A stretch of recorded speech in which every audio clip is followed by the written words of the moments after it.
So we need to be more specific. We're going to focus on connected technology.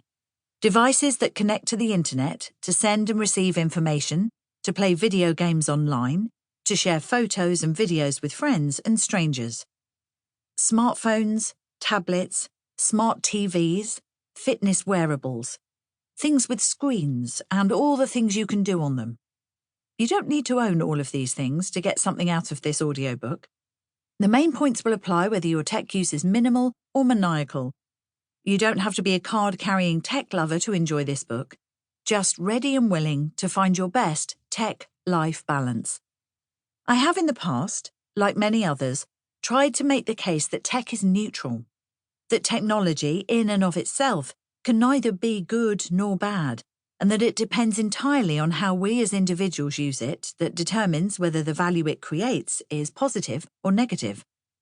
But with so many technologies now being designed to actively filter and affect our attention in real time, social media especially, the case for tech neutrality is becoming that much harder to make. Technology companies used to make money by creating and selling new products and services. Now, though, there's a considerable amount of money to be made from gathering, analysing, and sometimes selling information about you. How do you think Facebook became a billion-dollar company when not a single one of its billion-plus users pays a membership fee to use it? As the saying goes, if you're not paying for the product, you are the product. Everything that everyone does online is tracked and measured to help businesses gain a deeper understanding of how we all behave. Throughout the coronavirus lockdown, whole galaxies of data were generated by our doing everything online while we stayed away from people and places. Country-sized portraits were painted of what people do with their tech time when they're under extreme stress. The goal for all of the online service providers using this data is to find more effective ways to encourage us to continue scrolling, clicking, and buying. To find smarter ways to nudge each of us down the purchasing path to whichever advertiser is paying for the space on your screen. This is probably why I often get asked things like, should I delete my Facebook? Should I get rid of my smartphone? And should I go on a tech detox? Now, I'm all for recommending the things that nourish each of us, and if any of those things feel right for you, go ahead and do them. But I genuinely don't believe they're what most of us truly need. Drastic measures rarely work.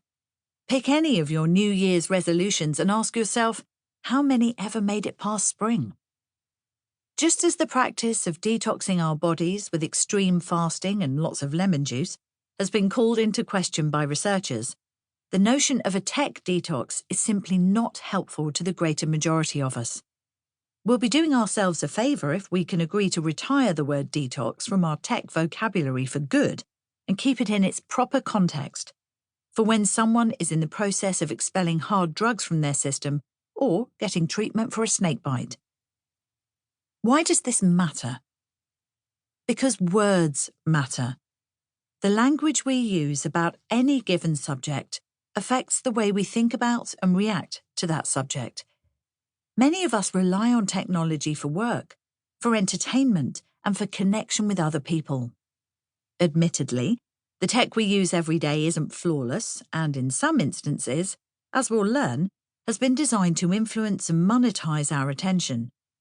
But by implying tech is toxic, well, we turn it into something to be only distrustful of, and being suspicious about new things is a very human reaction.